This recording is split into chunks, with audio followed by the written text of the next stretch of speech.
Hey guys, today I'm going to show you how to fix a Valorant error code VAN79.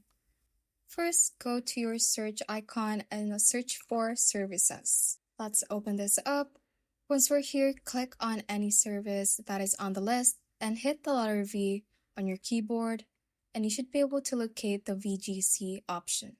From here, let's double click on it and let's set up the startup type to automatic.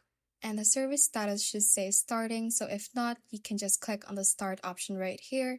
And after that, you can click on apply and hit OK. Let's close this window.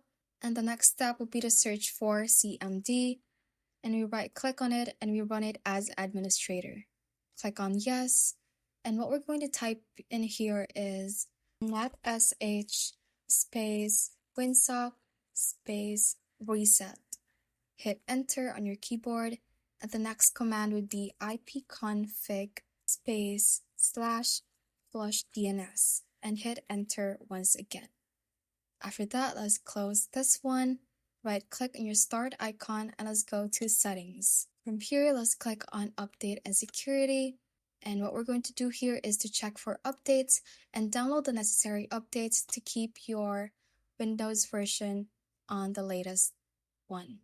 After you have updated your Windows version to the latest update, let's go home on the settings and let's go to network and internet and let's go to the advanced network settings section and you can see the network reset option, so click on it and click on reset now. After that, your PC will be restarted, and once you have restarted your computer, right click on your Valorant app and go to properties. From here, go to the compatibility tab and make sure that disable full screen optimization is checked, as well as run this program as an administrator. Once both of those options are checked, click on apply and click on OK.